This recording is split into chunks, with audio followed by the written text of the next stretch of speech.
Assalamualaikum warahmatullahi wabarakatuh.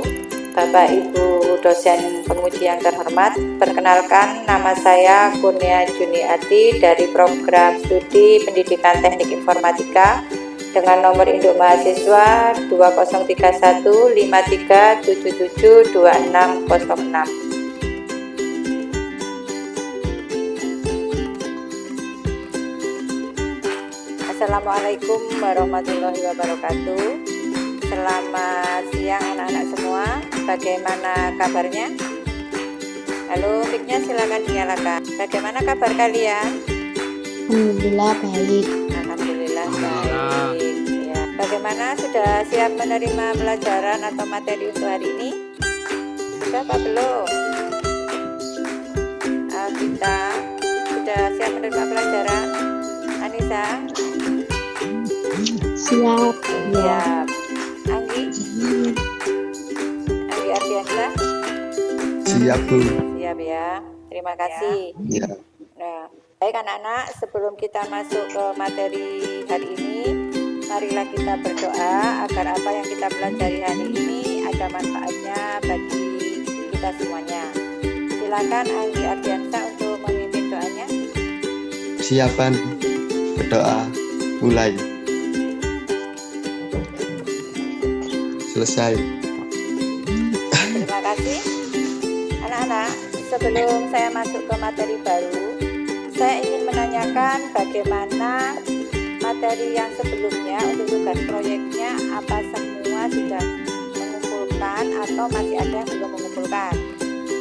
Anissa Rohmatun, bagaimana untuk format kaitan atau hyperlink, sudah mengumpulkan proyeknya belum?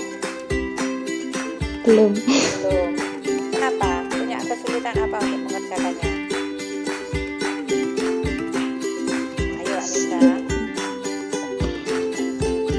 Anggi gimana Anggi? Sudah mengumpulkan belum?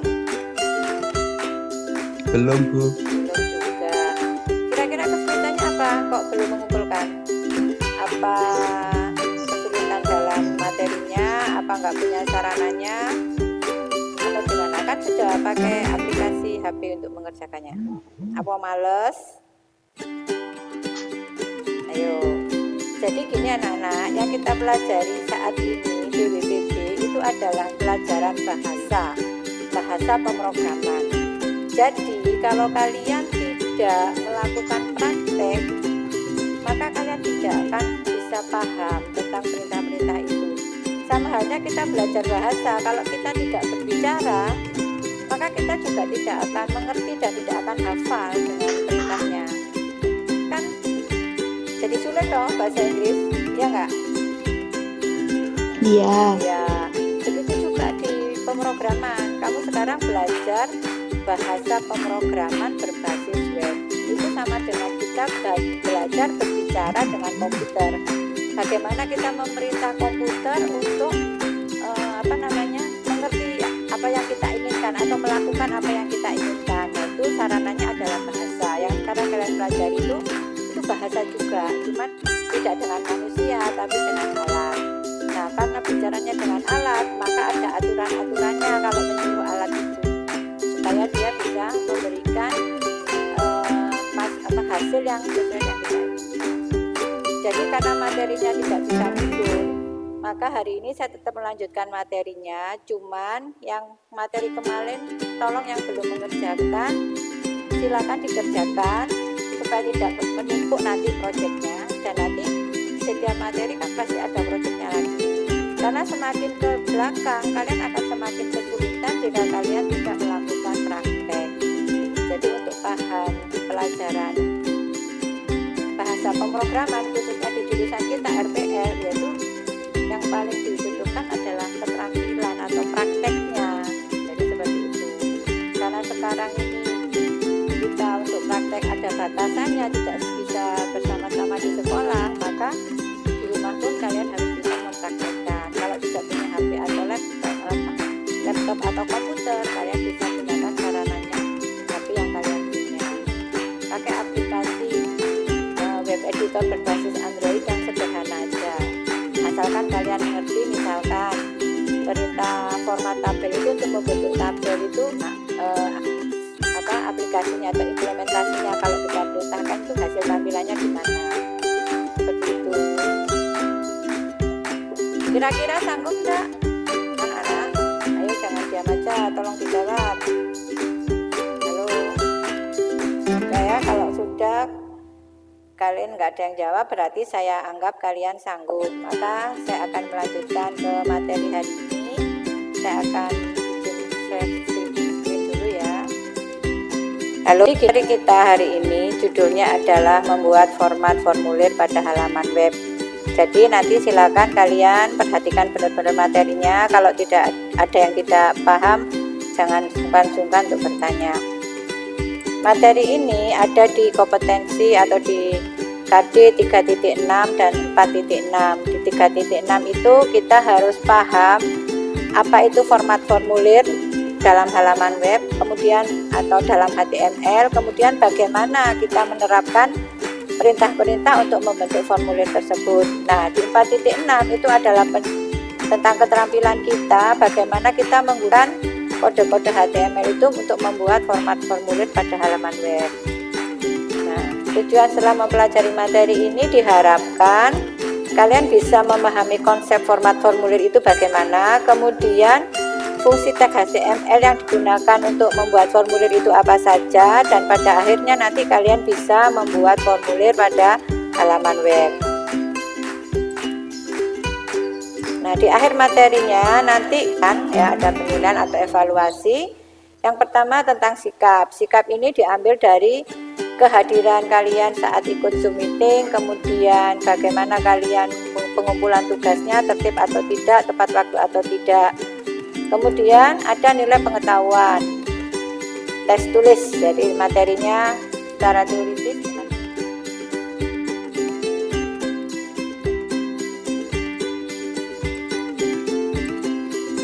Apa itu formulir pada HTML? Jadi kalau kita membuat aplikasi dengan menggunakan HTML atau berbasis web, maka untuk memasukkan datanya ke dalam sistem kita butuh suatu sarana. Nah, sarana itu yang disebut dengan formulir. Jadi, dan selanjutnya data yang dimasukkan tadi bisa disimpan ataupun diolah. Itu definisinya. Kemudian penggunaannya bagaimana? Nah, kalau kita lihat di web-web yang sudah ada, biasanya ada proses login. Ini di Yahoo ya. Kemudian ada registrasi, ada transaksi dan sebagainya. Ini yang namanya formulir. Kemudian konsep pembuatan formulir pada halaman web. Jadi kalau kita mau membuat formulir pada halaman web, ada dua elemen yang harus kita perhatikan. Yang pertama elemen formulir, dan yang kedua adalah elemen input data. Jadi kalau ini sebuah formulir, yang dimaksud dengan elemen formulir yaitu adalah keterangan atau label-label yang ada di dalamnya. Kemudian elemen inputnya itu adalah kotak-kotak ini yang terlihat ini, itu namanya elemen input. Karena teks yang digunakan berbeda untuk membuat kotak dan membuat labelnya.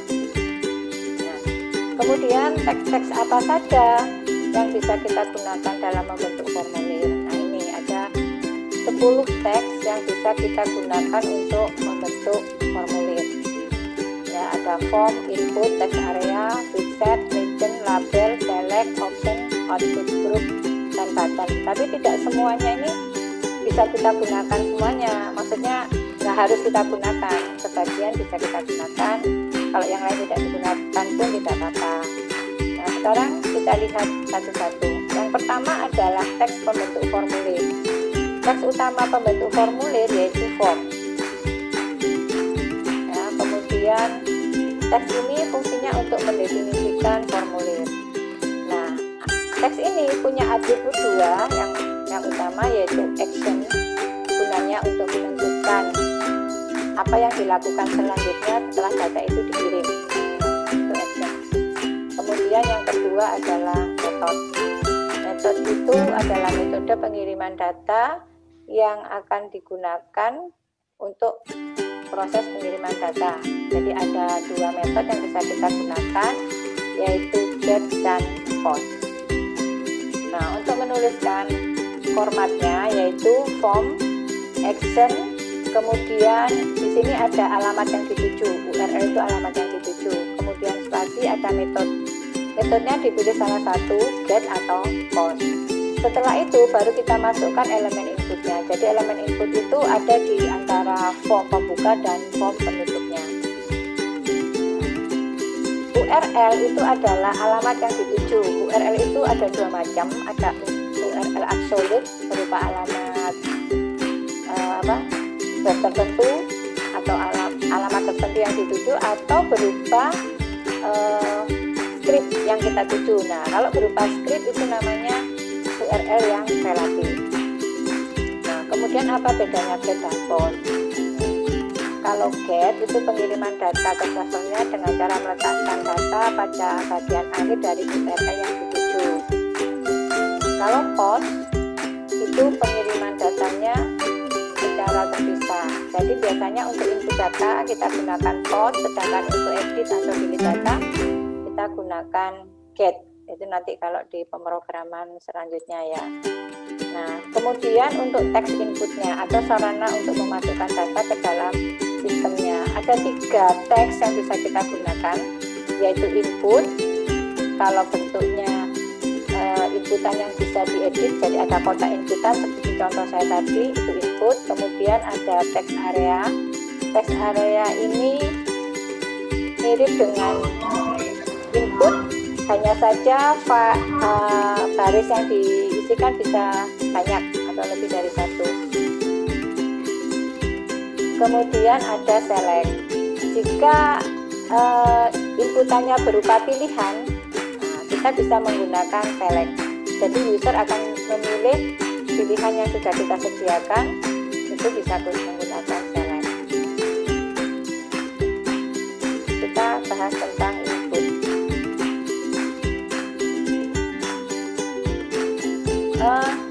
Ini masih bisa dilihat ya, share screen-nya. Iya Bu. Oh ya wis kok, di tempat saya ada tulisannya. Nah, untuk text input itu ada atribut utama, ada 3 atribut, yaitu name, type, kemudian name dan value. Jadi nanti di text input itu ada beberapa tipe yang bisa kita gunakan. Jadi untuk menentukan tipenya kita pakai type. Kemudian kalau proses input seperti biasanya itu pasti harus menggunakan variabel ya atau identifier untuk memasukkan nilainya. Nah, itu kita masukkan di dalam name. Kemudian kalau ada nilai awal yang ingin kita berikan, itu kita masukkan ke dalam value. Nah, sintaks penulisannya seperti ini. Jadi input diikuti dengan type. Type itu nanti ada tipe yang bisa kita pilih. Kemudian name, ada identitas yang bisa kita berikan. Kemudian ada value atau nilai yang kita masukkan. Di tipe dari tag input itu ada beberapa macam. Yang pertama yaitu teks. Teks itu data yang diinputkan berupa teks. Jadi huruf atau angka atau gabungan huruf dan angka. Kemudian data yang diinputkan bisa kita lihat. Kemudian yang berikutnya password. Nah, password itu mirip dengan teks, cuman data yang diinputkan disamarkan. Kemudian berikutnya radio. Apabila kita input datanya berupa pilihan, di mana user hanya bisa memilih satu pilihan, maka kita bisa menggunakan tipe radio. Jika usernya boleh memilih banyak pilihan, ada lagi tipe namanya checkbox. Jadi ini pilihannya sudah tersedia dan user bisa memilih beberapa pilihan. Kemudian yang terakhir adalah submit. Jadi di setiap formulir berbasis web pasti ada submit, karena submit itu adalah perintah untuk melanjutkan proses. Jadi misalnya mau disimpan atau mau diproses, itu kita harus submit. Seperti kalau kalian mengisi formulir kan pasti juga submit. Nah, itu untuk tipenya. Kemudian untuk penamaan atau name, atribut name tadi. Kalau kita mau memberi nama, itu seperti aturan penamaan variabel, yaitu penamaan sebaiknya menggunakan kata tunggal atau singkatan yang mudah dipahami. seandainya penamaannya harus terpaksa lebih dari satu kata, maka dianjurkan tidak menggunakan spasi atau tanda baca yang lain kecuali underscore. Kenapa ini perlu diperhatikan? Supaya mempermudah kita nanti saat membaca ulang data yang sudah dimasukkan. Karena pembacaan datanya berdasarkan variabel, dan variabel itu tidak boleh lebih dari satu kata di dalam sistem komputer. Nah, contohnya seperti ini. Ini penggunaan format teks, type text dan password. Lihat penulisannya, ini labelnya. Label boleh menggunakan teks label, boleh tidak. Kemudian ini inputnya. Jadi input type sama dengan teks dan name sama dengan nn. Ini disingkat boleh. Ya. Tax input ini harus ada di antara tax form ini form. Ini inputnya ada di dalam. Nah, kalau kita lihat hasilnya seperti ini. Nah, ini hasilnya. Yang atas itu kita menggunakan teks, maka data yang diinputkan bisa dilihat. Sedangkan yang bawah tipenya password, maka data yang diinputkan tidak bisa dilihat. Nah, berikutnya contoh yang kedua tentang type radio. Nah, type radio ini pilihannya sudah ditentukan, user hanya tinggal memilih klik aja. Yang bisa dipilih hanya satu. Perhatikan untuk radio pendefinisiannya, type-nya ditentukan radio, kemudian ini nama variabelnya, name-nya. Kemudian value, nilai yang dipilih apa? Nah, nilai yang ada di sini ini yang akan dimasukkan ke name ini. Sedangkan nilai yang ada di setelahnya tanda kurung siku ini adalah nilai yang ditampilkan di layar. Itu satu. Yang kedua, variabel penamaan name-nya harus sama antara pilihan satu dan pilihan kedua. Kenapa? Karena data yang dipilih atau yang disimpan nanti hanya salah satu, tidak semuanya. Nah, ini hasilnya. Ini yang ada di luar ini, itu satu di sini. Sedangkan yang disimpan di variabel ada di dalamnya. Nah, kalau pakai radio, itu kita hanya bisa milih satu saja. Saat satu sudah dipilih, yang lain akan dimatikan. Itu radio. Nggak kelihatan, Bu. Oh, nggak kelihatan. Yang nggak kelihatan tampilannya ya? Iya. Sebentar. Sudah kelihatan? Halo? Kelihatan nggak? Belum, Bu. Oh, belum. Belum. Oh, iya. Bentar, versinya salah banget.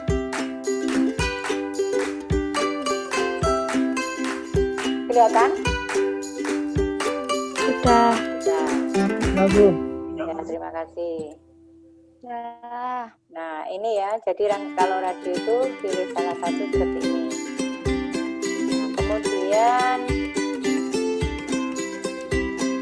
yang berikutnya yaitu checkbox. Checkbox tadi apa? User bisa memilih berapa? Lebih dari satu. Ya, lebih dari satu. Lebih dari satu.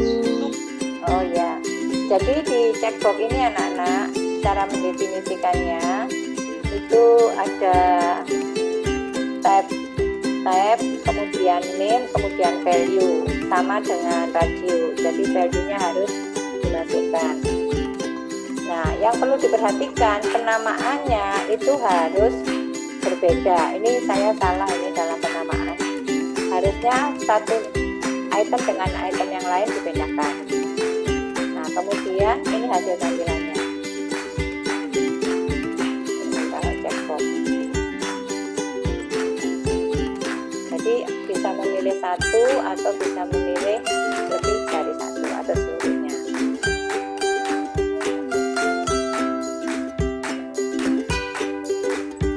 Nah, kemudian perintah input yang berikutnya yaitu text area. Ya, text area ini jika kita inputannya lebih dari satu baris, misalkan berupa satu paragraf, jadi komentar, pendapat Anda, gitu, kalian definisikannya pakai text area. Nah, jumlah baris dan kolomnya di dalam teks ini bisa diatur dengan menggunakan atribut row atau column dengan cara penulisan seperti ini. Jadi teks area, jumlah barisnya berapa, row-nya berapa, kemudian cost-nya berapa, kemudian isiannya dari sini. Ini contoh penggunaannya. Nah, hasil tampilannya seperti ini. Jadi kalian bisa memasukkan lebih dari satu baris. Gitu. Nanti dia akan keluar skor barisnya begini.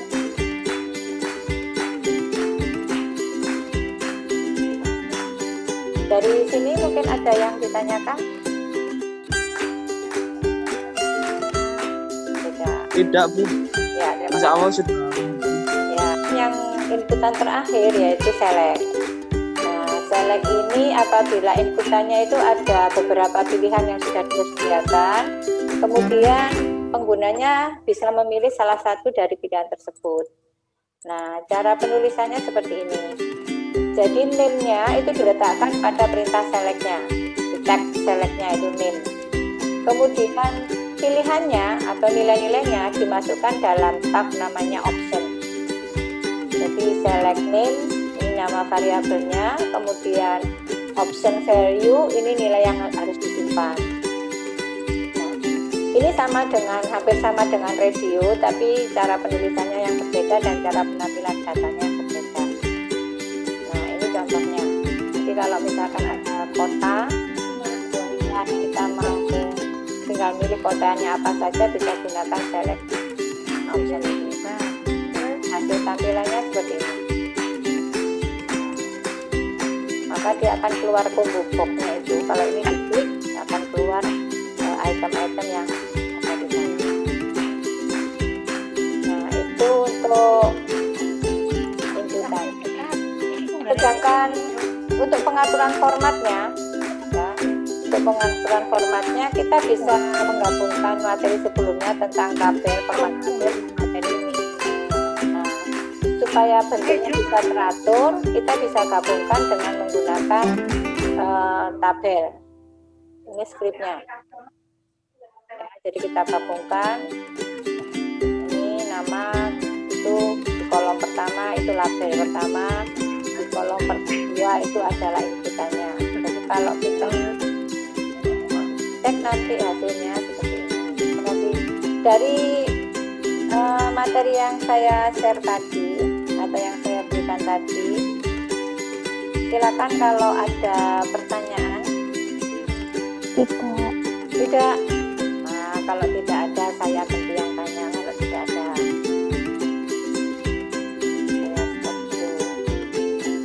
tadi di dalam materi kita itu, di dalam membuat format formulir itu kan ada dua komponen yang harus kita paham, yaitu form dan input. Nah, input sendiri ada tiga macam, ada input, ada text area. Coba Angela, apa bedanya input sama text area? Bedanya? Kalau text area itu barisnya itu banyak. Oh ya, kalau input barisnya sedikit. Ya, jadi text area itu dan input itu sama, cuman kalau menggunakan text area barisnya lebih banyak ya. Terima kasih. Kemudian tadi ada juga input yang tabnya radio sama yang checkbox. Apa bedanya? Siapa ya? Eli Sanjaya ada? Ya Bu, Oh ya Eli, apa El? dia itu bisa satu pilihan, Ya, pilihan saja. ya. Bisa banyak pilihan Bu. Oh ya, kalau radio hanya satu pilihan, kalau checkbox punya banyak pilihan. Ya, kemudian dari materi ini kira-kira apa yang bisa ngambil kesimpulan untuk materi ini? Ayo Gung, materi ini kesimpulannya apa? Ya sudah, kalau lama saya simpulkan saja. Oh ya, silakan.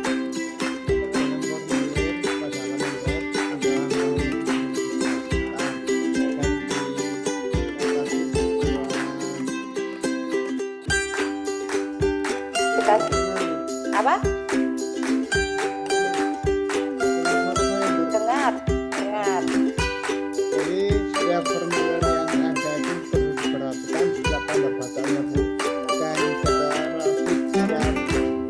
variabel di setiap teks yang ada, Bu.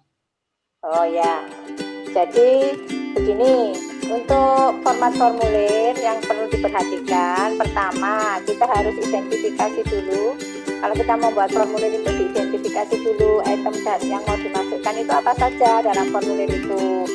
Nah, setelah kita identifikasi, kita tahu item-itemnya, kemudian kita tentukan tipe inputannya yang mana yang cocok. Misalkan tipe inputan nama, berarti yang cocok adalah input type text. Kemudian kalau gender misalnya, yang cocok adalah input type radio. Kemudian kalau misalkan hobi begitu, karena orang bisa lebih dari satu hobinya, bisa pakai input type text, input type checkbox. Atau kalau misalkan memilih kota dan sebagainya, bisa pakai select begitu ya. Setelah kita tentukan inputannya, baru kita desain formulirnya yang sesuai dengan yang dimaksudkan dan mempermudah usernya untuk menggunakan formulir kita tadi. Nah, itu kesimpulannya materi hari ini.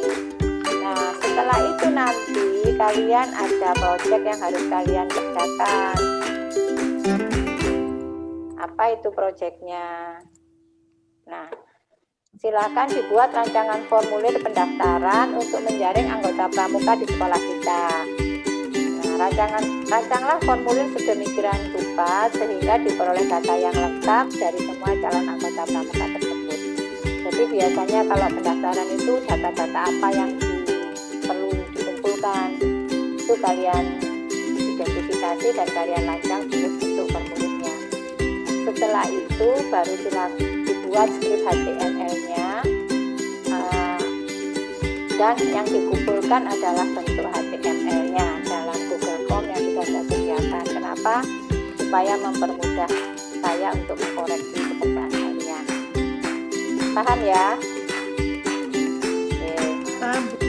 Paham. Kemudian penjadwalannya, hari ini kita sudah melakukan webmeet untuk penentuan pernyataan mendasar dari materi yang kita bahas tentang format formulir. Kemudian nanti tolong dikerjakan soal formatifnya untuk mengambil nilai pengetahuan kalian. Nah, setelah itu kalian kerjakan proyeknya. Waktu pengerjaannya saya berikan 2 hari, besok dan besok lusa. Jadi terakhir pengumpulan tanggal 19. Ini untuk mengambil nilai keterampilan kalian. Jadi saya harapkan kalian semua bisa mengerjakan tugas yang saya berikan dengan baik. Kemudian nanti saya akan melakukan monitoring kalian tidak menggunakan Google Class. Jadi LKPD-nya, keterangan lengkap tentang proyeknya, itu bisa kalian lihat di LKPD yang ada di Google Classroom. Kemudian pengumpulan datanya silahkan di dalam Google Form dari file yang sudah saya sediakan. Jadi upload materinya dan skripnya di situ. Setelah itu kalian juga harus mengerjakan evaluasinya yang ada di Google Classroom, Google Form. Ya. Jadi saya harapkan semuanya bisa mengerjakan tugas dan evaluasi yang tersedia supaya penilaian atau nilai kalian lengkap. Dari sini ada pertanyaan sebelum materi ini kita akhiri? Tidak. Tidak, Bu. Nah, terima kasih semuanya sudah mengikuti Zoom meeting saya siang ini. Semoga Sama-sama, Bu. ya, semoga yang kita kerjakan hari ini ada manfaatnya bagi kita semua. Dan ingat, jaga kesehatan, tetap belajar walaupun di rumah. Dan semoga masa pandemi ini segera berakhir dan kita bisa bertemu kembali bertatap muka seperti semula. Terima kasih semuanya. Dan Assalamualaikum warahmatullahi wabarakatuh. Waalaikumsalam warahmatullahi wabarakatuh.